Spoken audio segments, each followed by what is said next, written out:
హెబ్రీయులకు రాసిన పత్రిక మొదటి అధ్యాయము మొదటి వచనం ప్రకారముగా నానా సమయములలో పూర్వకాలమందు నానా విధములుగా దేవుడు మాట్లాడేవాడు. ఆ దినాల్లో దేవుడు దూతల ద్వారా మాట్లాడేవాడు, దర్శనముల ద్వారా మాట్లాడేవాడు, స్వరాన్ని వినిపించి మాట్లాడేవాడు, లేక ఏదైనా ఒక వెలుగు ద్వారా మాట్లాడేవాడు. అయితే ఈ దినముల అంతమందు కుమారుని ద్వారా మనతో మాట్లాడెను. అలా యేసు క్రీస్తు ప్రభువారి ద్వారా మానవులతో మాట్లాడినటువంటి దేవుడు. యేసు క్రీస్తు కంటే ముందు ప్రవక్తల ద్వారా మాట్లాడినటువంటి దేవుడు, అంతకంటే ముందు లేక ఆయా సమయాల్లో దూతల ద్వారా దేవుడు మాట్లాడేవాడు. దేవుడే స్వయంగా మాట్లాడినటువంటి సందర్భాలు కూడా ఉన్నాయి. అంటే దేవుడు తన స్వరాన్ని వినిపించి మాట్లాడేవాడు. దేవుడు మొదటిసారి మాట్లాడినప్పుడు, ఆదామా నీవు ఎక్కడ ఉన్నావు అని మాట్లాడినాడు. నీవెక్కడ ఉన్నావు ఇలా దేవుడు మాట్లాడడం మొదలుపెట్టాడు. ఆదికాండం 3వ అధ్యాయము 9వ వచనం నుండి దేవుడు మాట్లాడుతున్నాడు. అంతకుముందు మాట్లాడింది వేరే, అదొక సమయం. అంతకుముందు దేవుడు మాట్లాడినాడు ఏమని, మీరు అన్ని వృక్ష ఫలాలు తినవచ్చు కానీ ఈ ఒక్క చెట్టు ఫలము మీరు తినవద్దు అని మాట్లాడినాడు. కానీ ఇప్పుడేమో, ఆదామా నువ్వు ఎక్కడ ఉన్నావు, నువ్వు ఏ స్థితిలో ఉన్నావు, నీవు ఎలా ఉన్నావు, నీ ప్రవర్తన ఎలా ఉంది, నీ హృదయం ఎలా ఉంది, లేక నీ ప్రయాణం ఎలా ఉంది, నీకు నేను చెప్పిన పని ఏం చేశావు అన్నట్లుగా మాట్లాడినాడు. కయీనుతో కూడా మాట్లాడినాడుగా దేవుడు. కయీనుతో ఏం మాట్లాడినాడు, నీ తమ్ముడైన హేబేలు ఎక్కడా అని మాట్లాడుతున్నాడు. దేవుడు మాట్లాడే దేవుడు. ఎక్కడ అంటే తెలీదా? ఆదాం ఎక్కడున్నాడో దేవునికి తెలీదా? హేబేలు ఎక్కడ ఉన్నాడో దేవునికి తెలీదా? కానీ మాట్లాడతాడు. అది హెబ్రీయులకు రాసిన పత్రిక మొదటి అధ్యాయం మొదటి వచనంలో మాట్లాడే దేవుడు. ఆయన సమాచారం అందిస్తాడు మనకు, లేక మనము ఏ స్థితిలో ఉన్నామో మనకు తెలియజేయడానికి దేవుడు మాట్లాడు. దేవుడు ఎందుకు మాట్లాడాలి మనతో అంటే, మన స్థితిని మనకు తెలియజేయాలి. మనము ఎలా ఉన్నామో, మనం ఏమి చేశామో, దానికి ఫలితం ఏంటి, దాని తర్వాత గమ్యం ఏంటి అని దేవుడు మాట్లాడాలి. ఆయన మాట్లాడతాడు. ఆ తర్వాత ఏమి చేయాలి, నువ్వేమి చేశావు, ఇప్పుడు ఎలా ఉన్నావు, అయితే భవిష్యత్ ఏంటి, ఇంకా ఇప్పుడు నువ్వేమి చేయాలి అని దేవుడు మాట్లాడతాడు. దూతల ద్వారా మాట్లాడుతున్నాడు. చూడండి, ఆదికాండము 16వ అధ్యాయము. దూతను దేవుడు పంపించి దూత ద్వారా మాట్లాడుతున్నాడు. 16వ అధ్యాయము ఆదికాండము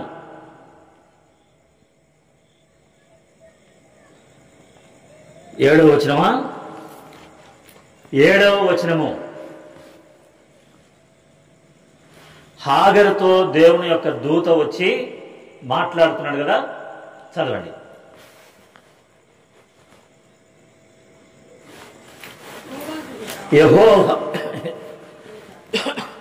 యెహోవా దూత అరణ్యములో నీటి బుగ్గ యొద్ద, అనగా షూరు మార్గములో బుగ్గ యొద్ద ఆమెను కనుగొని, షారాయి దాసివైన హాగరు, ఆమె పేరు తెలుసు, ఆమె యొక్క ఉద్యోగం తెలుసు. అర్థమైందా? తెలుసు, దేవుని యొక్క దూతకు తెలుసు. ఎందుకంటే దేవుడు మాట్లాడాలనుకుంటున్నాడు. నువ్వు ఎక్కడి నుండి వస్తున్నావు తెలుసు, నువ్వు ఏ దుకాణం నుండి వస్తున్నావు తెలుసు, ఏ టాకీస్ నుండి వస్తున్నావు తెలుసు, ఏ రెస్టారెంట్ నుండి వస్తున్నావు తెలుసు, లేక ఏ చాటు నుండి వస్తున్నావో తెలుసు, ఏ చీకట్లో నుండి వస్తున్నావో తెలుసు, ఏ సమస్యలో నుండి వస్తున్నావో తెలుసు, ఎలాంటి ఇబ్బందిలో నుండి వస్తున్నావో తెలుసు. అప్పటికి శారా హాగరును విసికించిందా? ఏం చేసింది? శ్రమ పెట్టింది కదా, శ్రమ పెట్టింది. ఎన్నో వచనం? 6వ వచనంలో ఆమె శ్రమలో ఉంది, బాధలో ఉంది, దుఃఖంలో ఉంది, ఇంటిలో ఉండలేని స్థితిలో ఉంది. అక్కడి నుండి ఏం చేయాలి? ఇప్పుడు పారిపోవాలి. ఆదాము కూడా పండు తిన్నాడు, చెట్ల చాటుకు వెళ్ళి దాక్కున్నాడు. కయీను తమ్ముడిని ఏం చేశాడు? సొంత తమ్ముడిని ఏం చేశాడు? హాగరు ఇప్పుడు ఏం చేస్తుంది? శ్రమకు తట్టుకోలేక యజమానుని ఇంటిలో నుండి, యజమానురాలి చేతి కింద నుండి పారిపోయింది. దేవునికి తెలుసు నువ్వు పారిపోయావా, నువ్వు బాధలో ఉన్నావా, నువ్వు దుఃఖంలో ఉన్నావా, నువ్వు శ్రమలో ఉన్నావా, నీవు ఏడుస్తూ ఉన్నావా. ఏమంటున్నాడు? హాగరు నీకేమొచ్చింది? ఏమంటుందో వచ్చి, హాగరు నీవెక్కడి నుండి వచ్చితివి, ఎక్కడికి వెళుతున్నావు? ప్రశ్న. నువ్వు వచ్చింది ఎక్కడి నుండి, నువ్వు ఎక్కడికి వెళుతున్నావు? అది దేవుని యొక్క దూత వచ్చి మాట్లాడుతున్నాడు. నువ్వు వచ్చింది ఎక్కడి నుండి? తల్లి గర్భం నుండి వచ్చావా? లేక అడుగుతారు కదా, ఎక్కడి నుండి వచ్చారు? నకరేకల నుండి వచ్చాం. ఎక్కడి నుండి వచ్చారు మీరు అంటే ఏమని చెప్తారు? హైదరాబాద్ నుండి వచ్చాం. ఎక్కడి నుండి వచ్చారు? ఇందిరమ్మ కాలనీ నుండి వచ్చాం అని చెప్తారు. అంతేనా? జనగాం రోడ్డు నుండి వచ్చాం.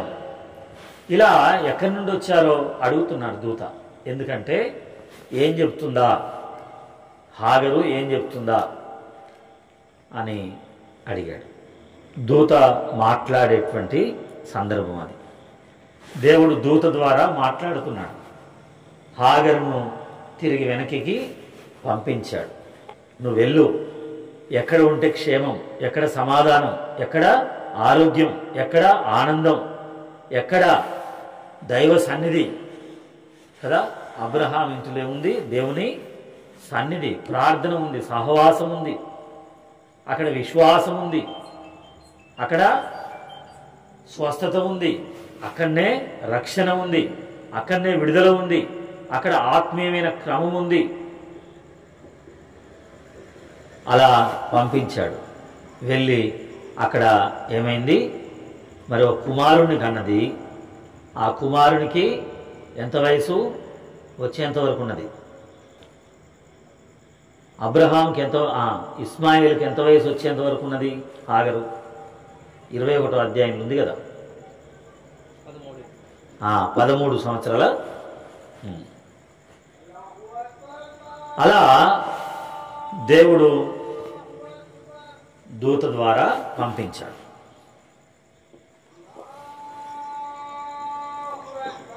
దూతను పంపించి మాట్లాడుతున్నాడు నానా విధాలుగా. ఇదే ఆదికాండం 28వ అధ్యాయం. 28వ అధ్యాయం ఆదికాండం.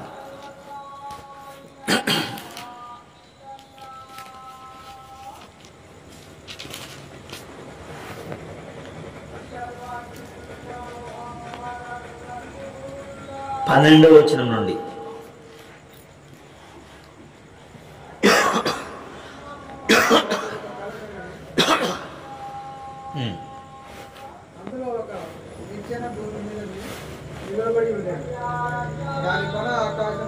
ఎవరి పేరు? యాకోబు. ఆదికాండం 28వ అధ్యాయము 12వ వచనంలో యాకోబుకు అలసిపోయి నిద్రపోయి ఉన్నాడు. ఎక్కడి నుండి వస్తున్నాడు ఈయన? చెప్పండి. తండ్రి ఇంటి నుండి వస్తున్నాడు, అన్న దగ్గర నుండి పారిపోయి వస్తున్నాడు. దేవునికి ఎవరు కావాలి ఇప్పుడు? పారిపోయిన వాళ్ళు కావాలన్నా? ఆదాము పారిపోతే, హాగరు పారిపోతే, యాకోబు పారిపోతే దేవునికి తెలుసు ఎవరు ఏ స్థితిలో ఉన్నారు. చాలా బలంగానే ఉన్నాడు. 12 మంది బట్టి లేపినా లేవని రాయి ఆ బావి మీద యాకోబు ఒక్కడే ఏం చేశాడు అంటే ఎంత బలం ఉన్నట్లు? శ్రావణ గొర్రెల కాపర్లు అందరూ ఒక దగ్గరకు వచ్చి లేపుతారట ఆ రాయి. అలాంటిది ఒక్కడే లేపాడు. 29వ అధ్యాయం 3వ వచనమా 4వ వచనమా చూడండి.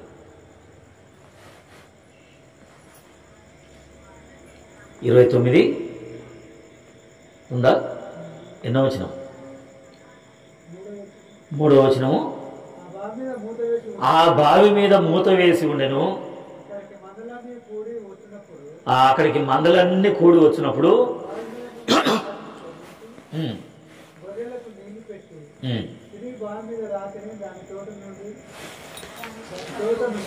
ఉంచుదురు. యాకోబు వారిని చూచి చూడండి రాయి పొర్లించారు. ఇప్పుడు యాకోబు ఒక్కడే ఏం చేశాడు? ఆ రాయిని పొర్లించాడు. ఎన్నో వచనం? 10వ వచనం. 10వ వచనము మధ్యలో ఉంది కదా, బావి మీద నుండి రాతిని పొర్లించి. ఎంత బలం ఉంది! బలవంతుడే. కానీ పరిస్థితి వచ్చినప్పుడు ఏం కావాల్సి వచ్చింది? పారిపోవాల్సి వచ్చింది. అవునా? పారిపోయాడు. అయినా దేవుడు అతని దగ్గరికి ఎవరిని పంపించాడు? యాకోబు దగ్గరికి ఒక దూతను పంపించాడు. నువ్వు భయపడవద్దు, ఓ యాకోబు నువ్వు భయపడవద్దు. ఒక దూతను పంపించాడు. ఏ స్థితిలో ఉన్నాడు అంటే భయంలో ఉన్నాడు, కలవరంలో ఉన్నాడు, ప్రాణభయంతో ఉన్నాడు, నిరాశలో ఉన్నాడు, నిస్పృహలో ఉన్నాడు. పరిస్థితి అగమ్యంగా ఉంది, పరిస్థితి అయోమయంలో ఉంది. మరలా తిరిగి ఇంటికి వస్తానా రానా అని కూడా నమ్మకం లేదు. కానీ దేవుడు దూతను పంపించి ఏం చేశాడు అని చెప్తున్నాడు. చూడండి 48వ అధ్యాయం ఆది కాండము 48వ అధ్యాయము 15వ వచనము లేక 16వ వచనం.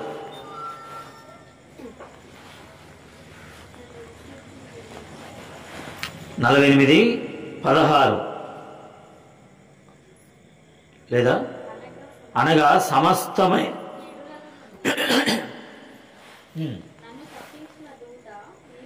సమస్తమైన కీడులలో నుండి నన్ను,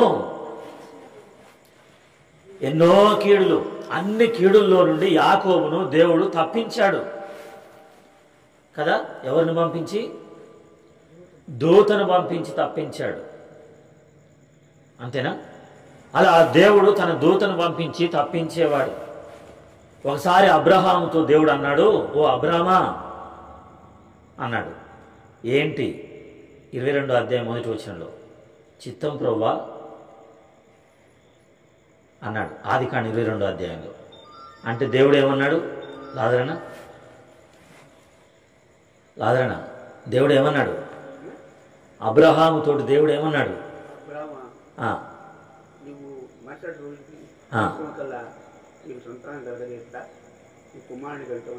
అన్నాడు.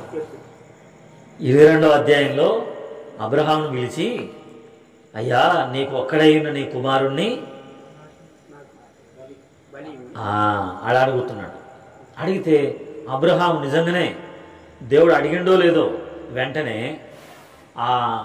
తన కుమారుడైన ఇస్సాకును తీసుకుని వెళ్ళి ఆ బలిపీఠం మీద పెట్టి కత్తి పట్టుకున్నాడు.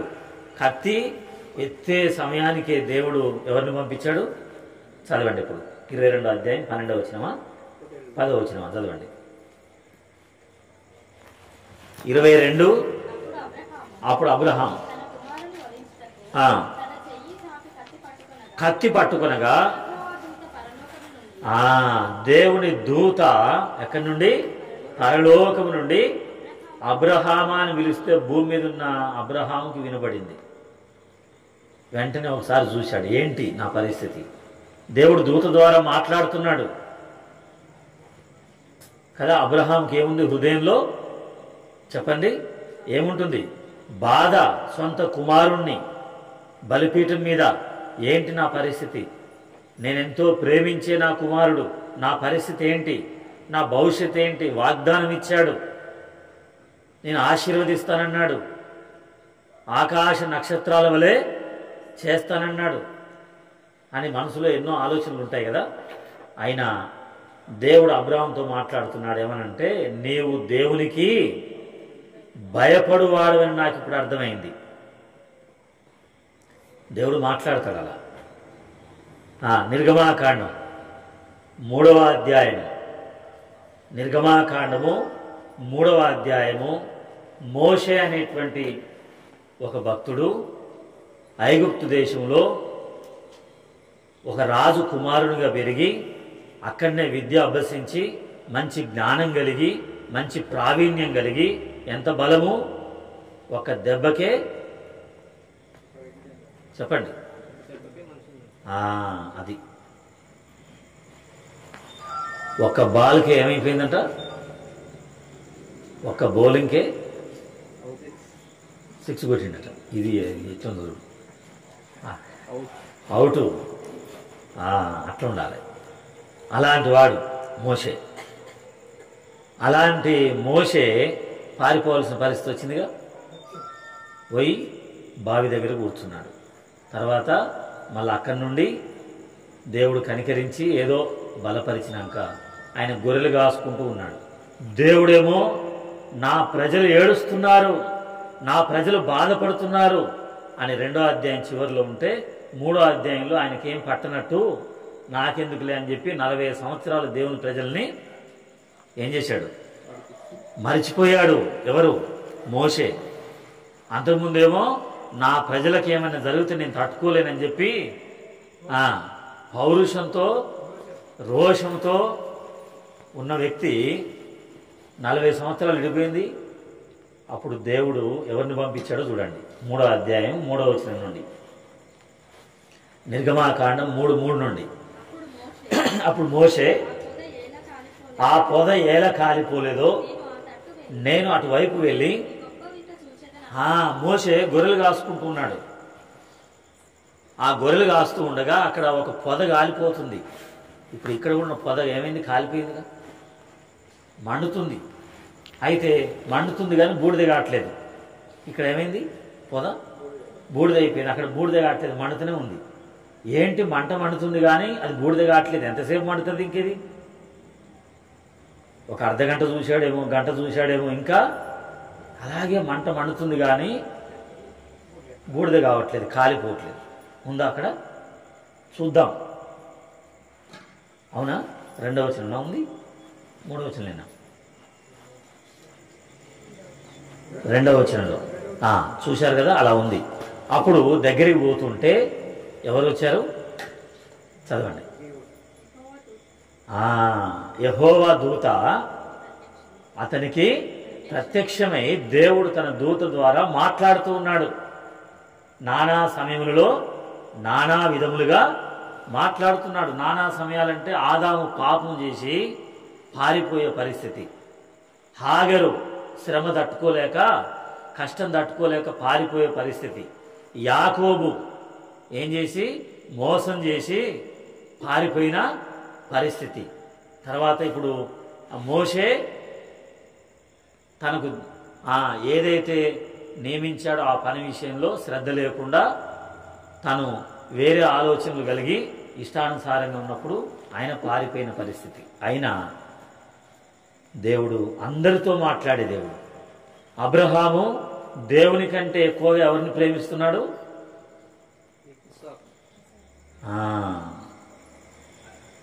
వెంటనే నీవు ప్రేమించే ఇస్సాకును అన్నప్పుడు, సరే దేవునికి నా మీద అలాంటి ఆలోచన వచ్చింది, కానీ నేను దేవుని నమ్ముతాను, దేవుని యందు విశ్వాసం ఉంచుతాను.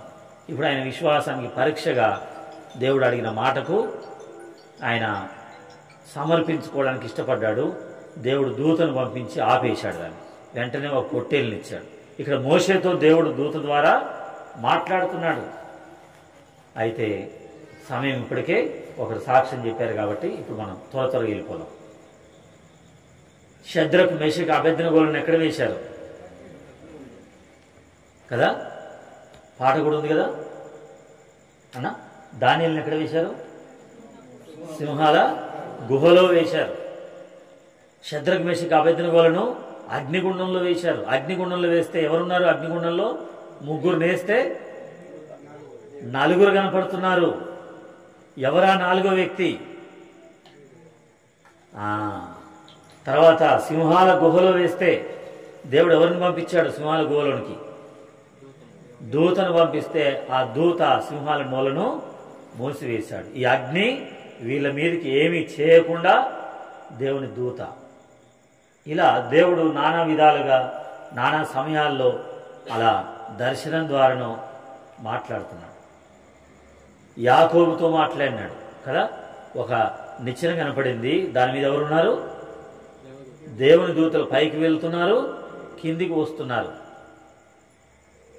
ఇలా దేవుడు మాట్లాడి ఇప్పుడు మరియమ్మ అనే ఆమె ఒక కన్యకతో ఎవరు మాట్లాడినారు? ఇప్పుడు చదవండి లూకాసు వార్త. లూకాసు వార్త 1వ అధ్యాయము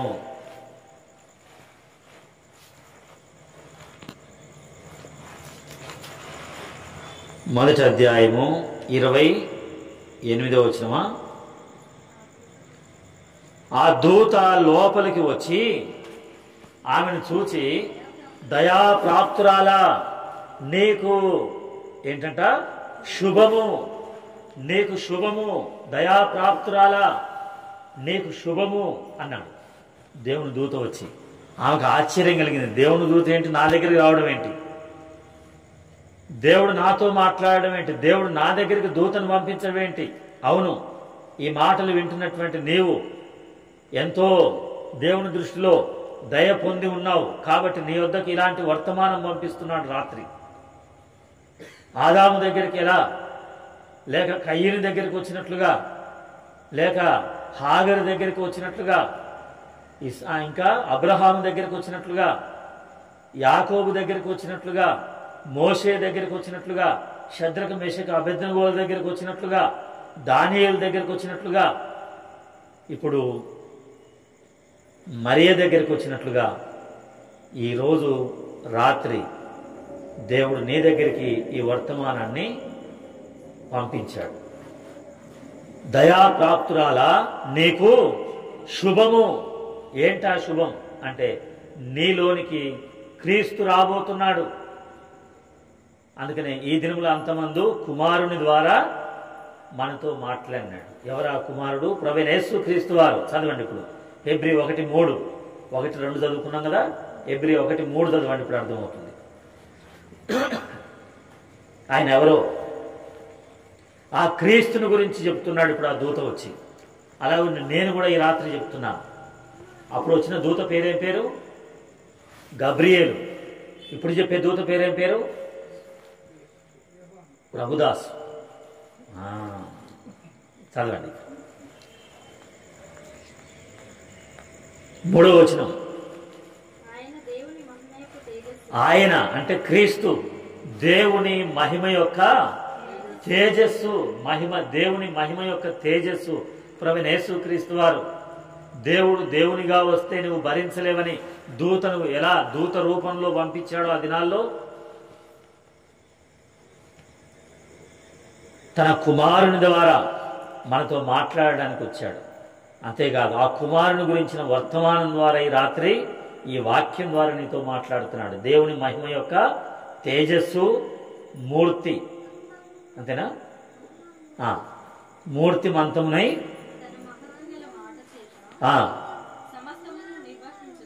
సమస్తమును నిర్వహించుచు పాపముల విషయంలో ఆ క్రీస్తు ఏం చేశాడట? పాపముల విషయమే శుద్ధీకరణ చేయడానికి ఈ లోకానికి వచ్చాడు. నీవు ఏ పాపములో ఉన్నావో, పాపము అంటే రెండే. పాపం అంటే రెండు ఈ రాత్రి చెప్తున్నా. ఏంటంటే ఒకటి దేవునికి వ్యతిరేకంగా చేసేది ఏదైనా పాపమే. దేవునికి వ్యతిరేకంగా చేసేది పాపం కదా.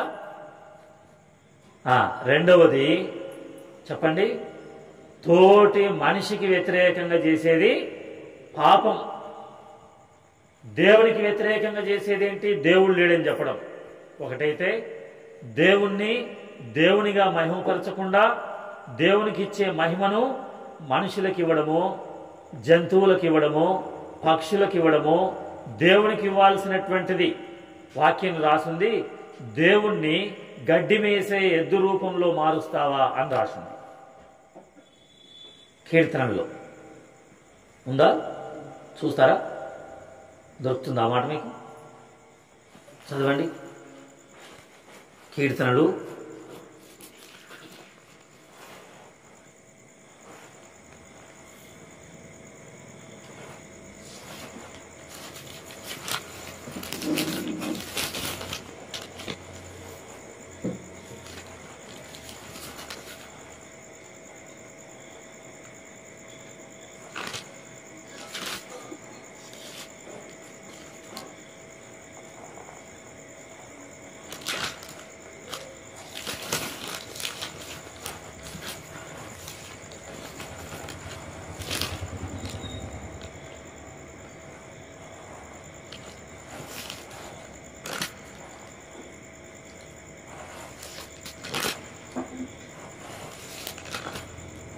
1 కీర్తన గ్రంథంలో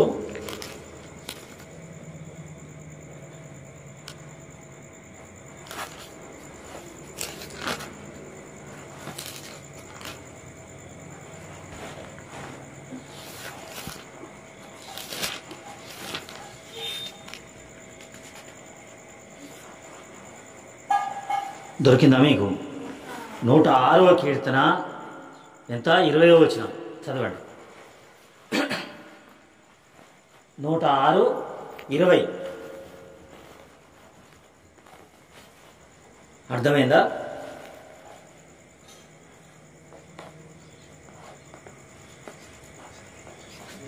లేదా?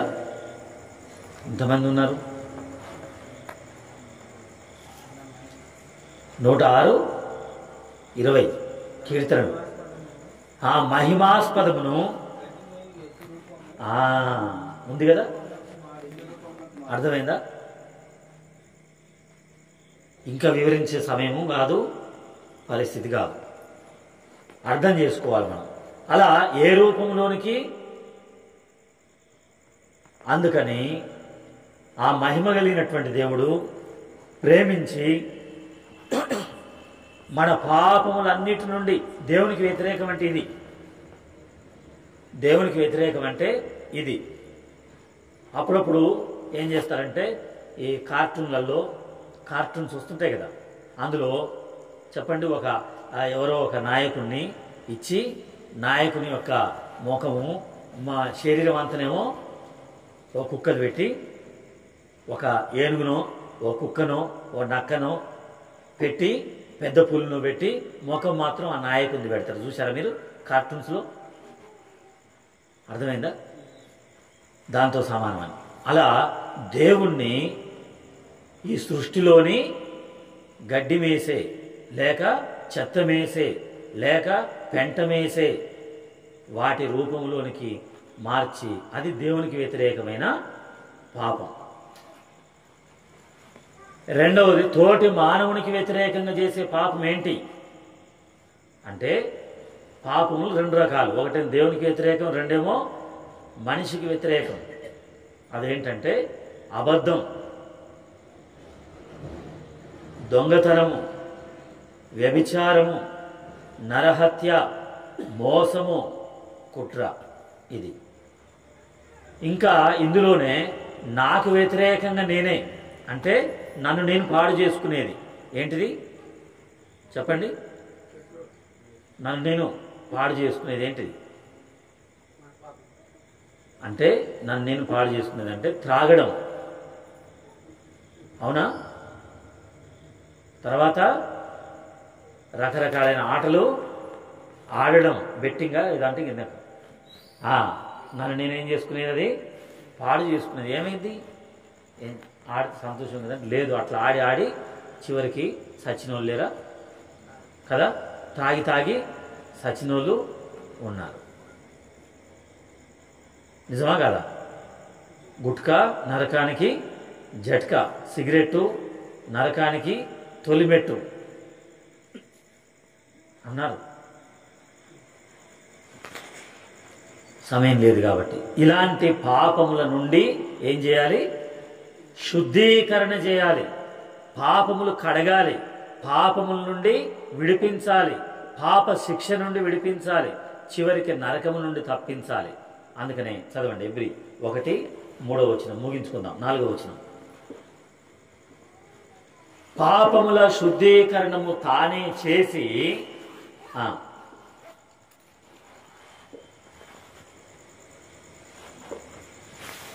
ఎబ్రీ 1:4 పాపముల శుద్ధీకరణం తానే చేసి దేవదూతల కంటే ఎంత ఎక్కువైన శ్రేష్టమైన కదా మోషే దగ్గరికి వచ్చినటువంటి దూతనా, లేక అబ్రహాం దగ్గరికి వచ్చిన దూతనా, లేక యాకోబు కలలో కనపడ్డ దూతలా, లేక దానియేలు దగ్గరికి వచ్చిన దూతనా, లేకపోతే దావీదు దగ్గర కూడా ఒకసారి దూత వచ్చాడు. దావీదు కాలంలో, హిజ్కియా కాలంలో ఒక దూత వచ్చాడు. గిద్యోన్ దగ్గర కూడా ఒక దూత వచ్చాడు. యెహోషువ దగ్గర కూడా ఒక దూత వచ్చాడు. ఇలా ఉన్నారు. కాబట్టి ఆ దూతలందరికంటే శ్రేష్టమైన దూతగా, రక్షకునిగా, విమోచకునిగా క్రీస్తు ఈ లోకానికి వస్తాడని చెప్పి ఆ గబ్రియల్ అనే దూత ఎవరికి చెప్పాడు? మరియకు చెప్పాడు. అదే శుభం. కాబట్టి రాత్రి నీ జీవితంలో కూడా నా జీవితం అంతా నష్టంలో ఉంది, దుఃఖంలో ఉంది, బాధలో ఉందంటే ఆదాములాగా బాధ ఉందా, భయం ఉందా, హాగరులాగా శ్రమ ఎక్కువైందా, యాకోబులాగా మోసం చేసి ఎక్కడో పట్టుబడతానని చెప్పి పారిపోతున్నావా, మోషేలాగా లేక అబ్రహాములాగా అయ్యో సొంత పరిస్థితులే బాధకరంగా మారిపోయినాయా, లేక ఇతరుల ద్వారా అగ్నిగుండంలో తోసివేయబడ్డావా, సింహాల గుహలోకి నెట్టివేయబడ్డావా? అయితే నీవింత దుఃఖంలో ఉండొద్దు, భయపడవద్దు. ఈ రాత్రి నీకు శుభం కలగబోతుంది. ఎవరి ద్వారా? క్రీస్తు ద్వారా, రక్షకుని ద్వారా. ఆయన పాపము లేనటువంటి జీవితాన్ని జీవించి ఆయన మనందరి పాపములకు శుద్ధీకరణం చేయడానికి కలవరి శిలువలో ఏం చేశాడు?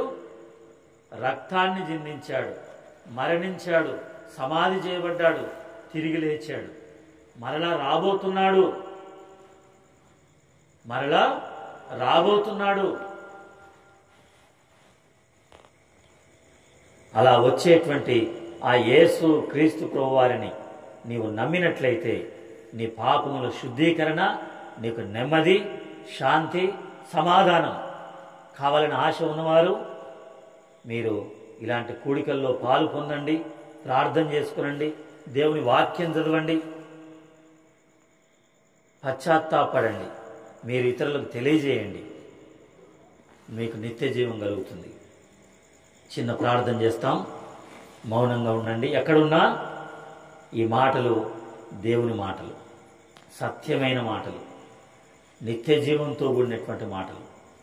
ఈ మాటలను దేవుడు ఆశీర్వదించినట్లుగా, మీ హృదయాల్లో ఫలించినట్లుగా మత్తయ్య అన్న ప్రార్థన చేసి ఆశీర్వాదం ఇస్తారు. అడ్రస్ కూడా చెప్తారు.